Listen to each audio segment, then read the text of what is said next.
राधे राधे आप सभी को। कैसे हैं आप सब? आशा करती हूँ कि बहुत ही अच्छे होंगे। तो आइए आज हम आपके लिए लेकर आए हैं फिर से एक नई कथा, जो कि हमारे वृंदावन के ठाकुर बांके बिहारी जी की बारे में है। तो आइए हम आपको बताते हैं कि श्री ठाकुर जी का जन्म कैसे हुआ, कैसे वो प्रकट हुए और किसने उन्हें प्रकट किया। बोलिए बांके बिहारी लाल की जय। श्री वृंदावन धाम में विराज ठाकुर बांके बिहारी, जिनकी हर बात है निराली।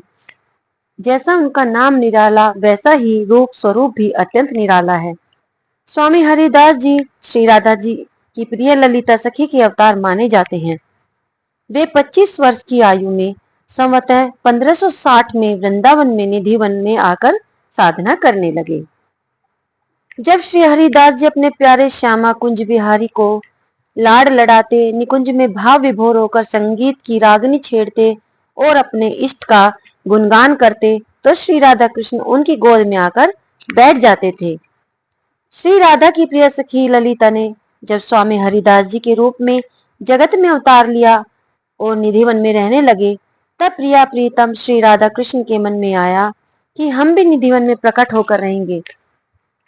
संवत 1562 माघ शेष मास की शुक्ल पक्ष की पंचमी तिथि को स्वामी हरिदास जी ने ऐसा गाया कि निधिवन में एक लता के नीचे से सहसा एक प्रकाश पुंज प्रकट हुआ और एक दूसरे का हाथ थामे प्रिया प्रीतम प्रकट हो गए। सब कुछ जड़वत हो गया, मानो समय की गति रुक गई हो। श्री राधा कृष्ण की अद्भुत छवि को देखकर स्वामी जी ने कहा, क्या आपके अद्भुत रूप व सौंदर्य को संसार की नजरें सहन कर पाएंगी? मैं संत हूँ, मैं आपको तो लंगोटी पहना दूंगा, किंतु श्री राधा रानी को नित्य नए श्रृंगार कहाँ से करवाऊंगा? इस जगत को दर्शन देने के लिए आप दोनों एक देह हो जाएं। स्वामी जी की विनती पर प्रिया प्रीतम एक दूसरे में समाहित होकर एक रूप हो गए। देखते ही देखते श्री बिहारी जी श्री जी और श्री जी बिहारी जी हो गए। इस तरह प्रकट अप्रकट का पर्दा हट गया और भक्तों को प्रेम रस देने के लिए वे बांके बिहारी बन गए।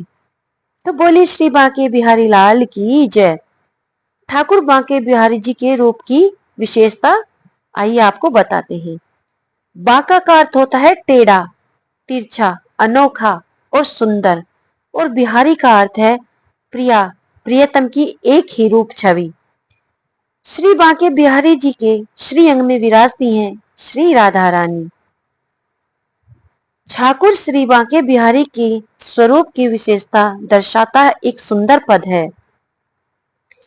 टेढ़ो ही मोर पंख सिर साजत, टेढ़ी चाल चले बनवारी, टेढ़ी ही फेंट कसी कटी में, लटुआ लटके लट घूंघरवारी, टेढ़ी लाठी को हाथ लिए, टेढ़ी खड़ो मेरे बांके बिहारी।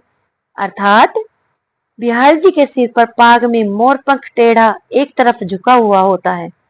ठाकुर छेल छबीले हैं तो श्री राधा रानी के पीछे पीछे टेढ़ी ही चाल इतराते हुए चलते हैं।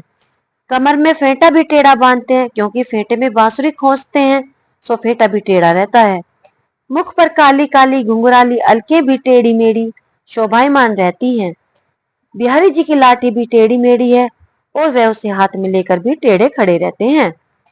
ठाकुर जब हाथ में मुरली लेकर और शरीर में 3 टेढ़ बनाकर बड़ी बंकीमा के साथ खड़े हो जाते हैं, तो फिर इस स्वरूप को देखकर सारे सौंदर्य का सागर भी सूखने लगता है।